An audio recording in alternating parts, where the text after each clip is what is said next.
स्वागत है आप सभी का आपके अपने YouTube चैनल आरजीएस में। और हमेशा की तरह आज भी हाजिर हैं डेली करंट अफेयर प्रोग्राम को लेकर के। और जैसा कि आप लोगों को पता होगा कि जो समसामयिक घटनाएं होती हैं उन समसामयिक घटनाओं को एमसीक्यू और व्याख्या के माध्यम से आप तक पहुंचाया जाता है, ताकि जब आप परीक्षा हॉल में बैठें तो ज़्यादा से ज़्यादा प्रश्नों को सही कर सकें। और इस डेली करंट अफेयर की भूमिका किसी भी एग्जाम में इम्पॉर्टेंट होती है, क्योंकि 20 से 30% डेली करंट अफेयर से प्रश्न पूछे जाते हैं। तो चलिए हम लोग पहले प्रश्न को देखते हैं। आज के लिए हाल ही में global landscape of climate finance 2025 report किस संस्था ने जारी की है? तो कौन सा रिपोर्ट है? Global landscape of climate finance 2025। ठीक है, तो इसे किस संस्था ने जारी की है? UNEP यानी यूनाइटेड नेशन इन्वायरमेंट प्रोग्राम, और option B IPCC, option C जलवायु नीति पहल यानी CPI, और ऑप्शन डी विश्व बैंक। तो अभी हाल ही में global landscape of climate finance 2025 की रिपोर्ट जो है जलवायु नीति पहल के जरिए जारी की गई है। चलिए हम लोग व्याख्या को देखें। तो वैश्विक जलवायु वित्त का परिदृश्य नामक रिपोर्ट जारी हुई है। वर्ष 2023 में वैश्विक जलवायु वित्त 1.9 ट्रिलियन तक पहुंच गया है। यह अब तक का रिकॉर्ड स्तर है, यानी जलवायु के प्रति जो हम पैसे खर्च कर रहे हैं वो उसकी लागत जो है 1.9 ट्रिलियन तक पहुंच गई है। यह 2022 की तुलना में 15% वृद्धि को दर्शाता है। 2018 से 2023 के बीच जलवायु वित्त की वार्षिक वृद्धि दर लगभग 19% रही है। कोविड-19 के बाद 2021 से 2023 तक यह वृद्धि 26% यानी वार्षिक वृद्धि दर रही, जो 2018 से 2020 के बीच 8% से कहीं अधिक है। क्लाइमेट पॉलिटी इनिशिएटिव यानी CPI ने यह आंकड़े global landscape of climate finance 2025 report में जारी किए हैं। चलिए हम लोग अगले प्रश्न को देखें। तो पन्ना टाइगर रिजर्व को किस वर्ष बायोस्फीयर रिजर्व के रूप में नामित किया गया था? तो ऑप्शन ए है 2011, option B 2012, option C 2013, option D 2014। तो यह जो है 2011 में बायोस्फीयर रिजर्व के रूप में नामित किया गया था। और अभी चर्चा में क्यों है? तो यहाँ पर 100 साल की एक हथिनी जो है अपनी अंतिम सांस ली, यानी उसकी मृत्यु हो गई। चलिए हम लोग व्याख्या को देखें, इसीलिए यह चर्चा में है। तो यह रही वो हथिनी जिसकी अभी मृत्यु हुई है। जंगल में जब भी कोई बछड़ा जन्म लेता था तो इसका नाम था वत्सला। उसे दादी का प्यार देती थी। एशिया की सबसे बुजुर्ग हथिनी थी और वत्सला का पन्ना रिजर्व में 100 साल की उम्र में निधन हुआ है, इसीलिए चर्चा में है पन्ना टाइगर रिजर्व। चलिए पन्ना राष्ट्रीय उद्यान की स्थापना की बात करें तो वर्ष 1981 में पन्ना और छतरपुर जिले में हुई थी। लगभग 543 वर्ग किलोमीटर क्षेत्रफल में फैला हुआ है। वर्ष 1994 में केंद्र सरकार ने इस राष्ट्रीय उद्यान को टाइगर रिजर्व घोषित किया था। स्थापना हुई थी 1981 में और टाइगर रिजर्व के रूप में 1994 में घोषित किया गया था। यूनेस्को ने पन्ना टाइगर रिजर्व को 25 अगस्त 2011 को बायोस्फीयर रिजर्व के रूप में नामित किया था। मध्य प्रदेश न सिर्फ देश का बल्कि विश्व का टाइगर कैपिटल माना जाता है। कान्हा और पेंच टाइगर रिजर्व के प्रबंधन को देश में उत्कृष्ट माना गया है। इस क्षेत्र की जलवायु शुष्क और गर्म प्रकृति की है। प्रमुख वन की बात करें तो इस क्षेत्र में यानी पन्ना टाइगर रिजर्व में शुष्क पर्णपाती वन, नदी तटीय वन, खुले घास के मैदान, ऊंची घास वाले खुले वन और कांटेदार वन पाए जाते हैं। प्रमुख वृक्ष प्रजातियों की बात करें तो सागौन पाया जाता है, काली लकड़ी वाला आंवला पाया जाता है, महुआ पाया जाता है, पियाल पाया जाता है, घवड़ा पाया जाता है, कटकरी या झांझर पाया जाता है, लानिया, कोरो, मैंडेलिका भी पाया जाता है और सलई पाया जाता है। प्रमुख झाड़ी प्रजातियों की बात करें तो लैंटाना, कैमरा और हरसिंगार की प्रमुख झाड़ियाँ यहाँ पर पाई जाती हैं। चलिए अगले प्रश्न को देखें तो किस देश में स्थित माउंट सिनमोएडके में विस्फोट हुआ है? तो option A Japan, option B चीन, option C Korea, option D Indonesia.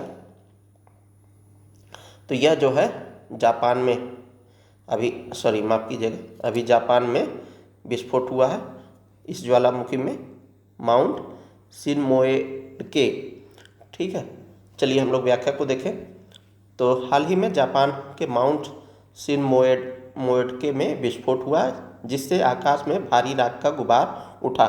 यह सक्रिय स्ट्रेटो वोल्केनो क्यूशु द्वीप पर कागोशीमा प्रांत के कीरी सीमा पर्वत श्रृंखला में स्थित है। इसकी ऊंचाई 1420.8 मीटर है। यह ज्वालामुखी बार बार विस्फोट और अपनी अनूठी भू आकृतिक संरचनाओं के लिए जाना जाता है। तो ये किस द्वीप पर अवस्थित है? क्यूशु द्वीप पर। ठीक है, सिनमोएडके।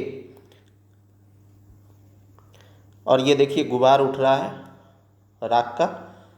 चलिए, जापान आर्थिक और व्यावसायिक कौशल, समृद्ध संस्कृति, तकनीकी कौशल और स्थानिक उलझनों और विरोधाभासों का एक आकर्षक देश है।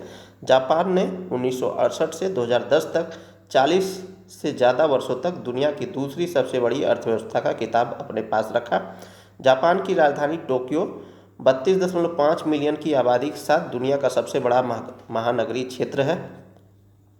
जर्मनी से थोड़ा बड़ा और कैलिफोर्निया से थोड़ा क्षेत्रफल होने के बावजूद जापान 127.3 मिलियन की आबादी के साथ जनसंख्या के हिसाब से दुनिया का 10वां सबसे बड़ा देश है। अब देखिए ये जो अभी जापान में जो ज्वालामुखी घटना हुई सिनमोएडके, वो कहाँ पर हुई? क्यूशु द्वीप पर। तो ये सबसे दक्षिणतम द्वीप है क्यूशु द्वीप, और जापान जो है द्वीपों का समूह है। तो सबसे ऊपर होक्काइडो, फिर उसके बाद होन्शु, उसके बाद शिकोकु और उसके बाद क्यूशु। तो ये प्रमुख 4 द्वीप हैं जापान के।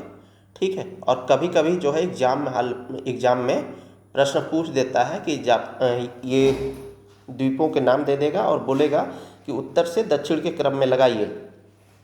तो आपको याद रखना पड़ेगा होक्काइडो, होन्शु, शिकोकु और क्यूशु।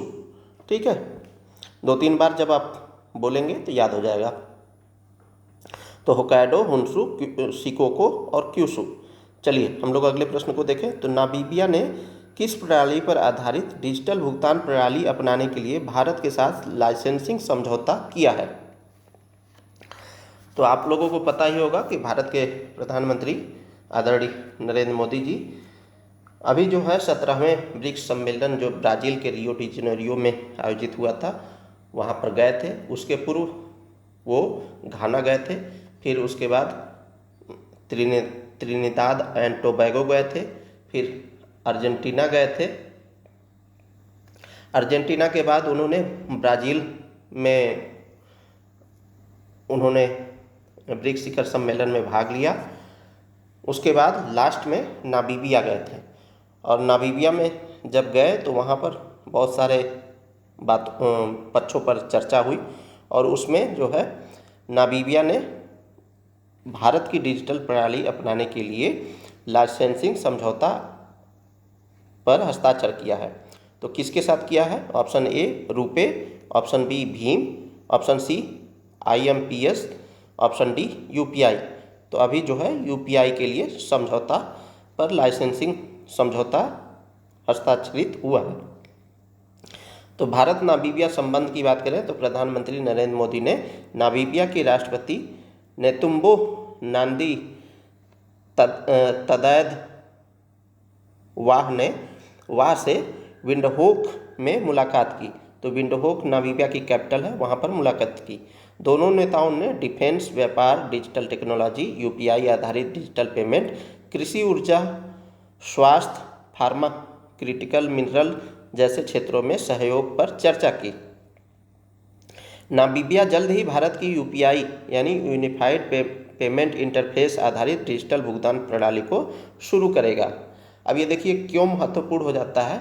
जैसा कि आप लोग देख रहे होंगे कि जब से डोनाल्ड ट्रंप जो है राष्ट्रपति बने हैं तो टैरिफ पर टैरिफ लगाए जा रहे हैं, और अभी 1-2-3 दिन पूर्व जो है उन्होंने बोला था कि हम ब्रिक्स देशों पर 10% अतिरिक्त टैरिफ लगाएंगे। तो जो हमारा फॉरेक्स रिजर्व होता है उसमें मुख्य जो करेंसी होती हैं 5 प्रकार की होती हैं, जैसे यूरो हो गया, एन हो गया, डॉलर हो गया, रेनमिनबी हो गया, ठीक है। तो क्या होता है कि जब भी हम अंतर्राष्ट्रीय व्यापार करते हैं तो हम इन्हीं मुद्राओं में ज़्यादातर पेमेंट करते हैं। क्यों? क्योंकि ये सब मुद्राएं जो है ज़्यादा प्रचलित हैं। अब जब हम रुपए में पेमेंट करेंगे या यूपीआई के थ्रू पेमेंट करेंगे तो क्या होगा, हमारी जो लेन देन की प्रणाली होगी वो ईजी होगी और व्यापार हमारा बढ़ेगा, तो भारत के लिए लाभकारी होगा। इसलिए यह इम्पोर्टेंट है। चलिए, अप्रैल 2024 में नामीबिया ऐसा करने वाला पहला देश बना जिसने यूपीआई सिस्टम को अपनाने के लिए लाइसेंसिंग समझौता किया था। एनपीसीआई यानी इंटरनेशनल पेमेंट्स लिमिटेड यानी NIPL और बैंक ऑफ नामीबिया के बीच यह समझौता हुआ है। यह प्रणाली सितंबर 2024 में शुरू की जाएगी। तो कब होगा शुरू? सितंबर 2024 नहीं, 2025 में, ठीक है, शुरू की जाएगी। अब ये देख लीजिए अवस्थिति नामीबिया की क्या है। तो नामीबिया कहाँ पर अवस्थित है? ये अफ्रीका कॉन्टिनेंट का दक्षिण में स्थित देश है, ठीक है। और नामीब मरुस्थल भी यहीं पर है और इसकी कैपिटल जो है विंडहोक है। करेंसी क्या है? नामीबियन डॉलर है।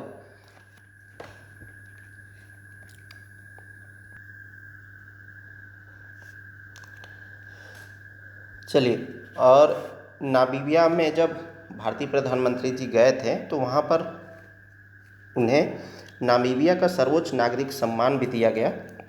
वो सम्मान का नाम क्या है? Order of the most ancient Welwitschia mirabilis. तो order of the most ancient Welwitschia mirabilis से नवाजा गया, और जो कि नामीबिया का सर्वोच्च नागरिक सम्मान है। यह सम्मान उन्हें नामीबिया की राष्ट्रपति नेतुम्बो नांदी हैटवाह ने एक खास समारोह में दिया।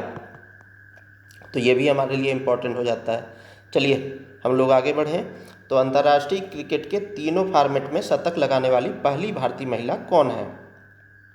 Option A Harmanpreet Kaur, option B Jemimah Rodrigues, option C Smriti Mandhana, option D इनमें से कोई नहीं। तो स्मृति मंधाना जी ने अभी तीनों फॉर्मेट में, अंतर्राष्ट्रीय क्रिकेट के तीनों फॉर्मेट में शतक लगाया। तो ये रही स्मृति मंधाना। चलिए हम लोग व्याख्या को देखें। तो भारतीय महिला क्रिकेट टीम ने शनिवार को नॉटिंघम में के ट्रेंट ब्रिज में मेजबान इंग्लैंड को 97 रनों से करारी शिकस्त देकर 5 मैचों की महिला T20 श्रृंखला की शुरुआत की, जो इस प्रारूप में उनकी सबसे बड़ी हार थी। पहले बल्लेबाजी करने के लिए आमंत्रित किए जाने पर भारतीय बल्लेबाजों ने अनुकूल परिस्थितियों का भरपूर फायदा उठाते हुए 210 पर 5 विकेट का लॉस करके एक स्कोर बनाया, जो महिला T20 क्रिकेट में उनका दूसरा सर्वोच्च स्कोर है। स्मृति मंधाना ने राष्ट्रीय क्रिकेट टीम के लिए 62 गेंदों पर 112 रन बनाकर T20 इंटरनेशनल में अपना पहला शतक बनाया।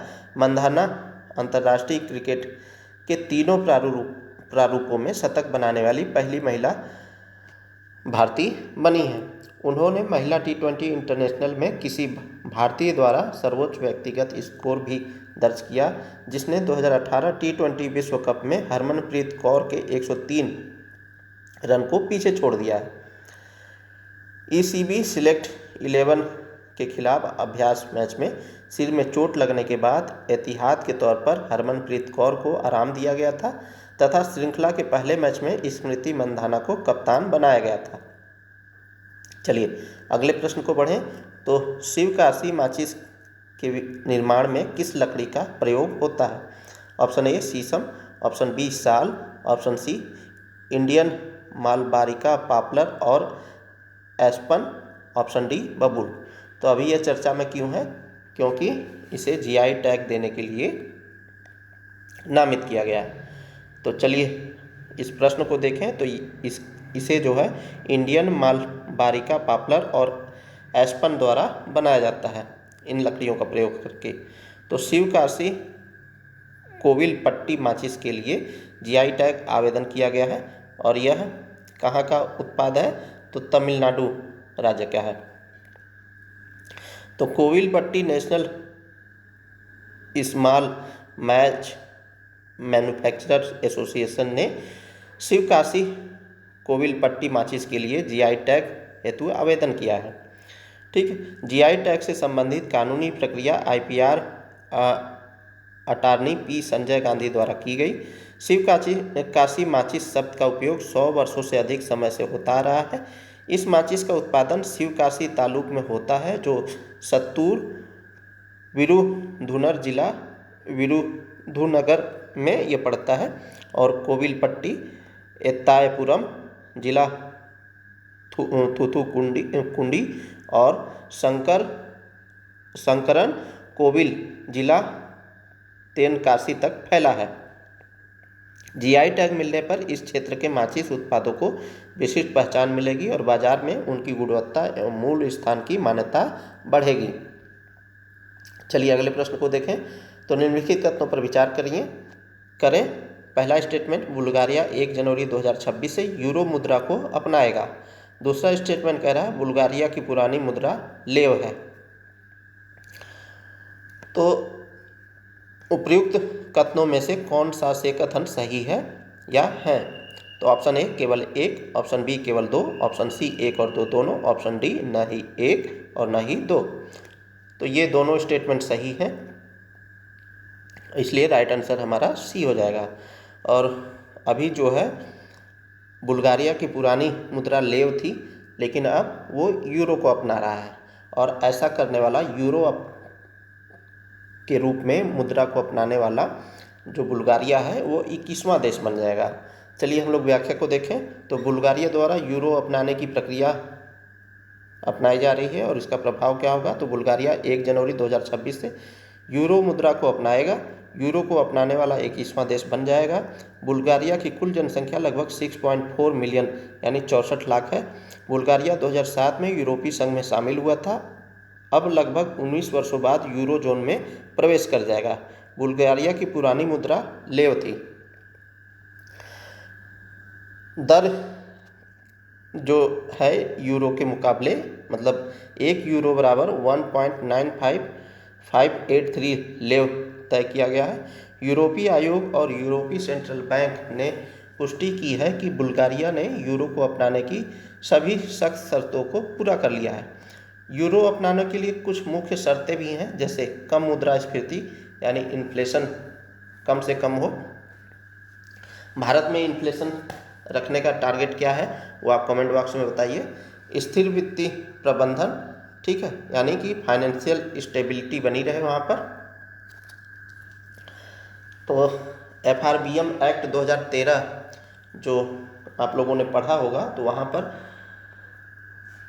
भारत में किस प्रकार से वित्तीय प्रबंधन को लेकर के FRBM एक्ट लाया गया था, उसे आप रिवीजन मारिएगा यहीं पर, ठीक है। यूई के अन्य देशों से आर्थिक सामंजस्य हो, तो ये 3 जो है शर्तें हैं जो कोई भी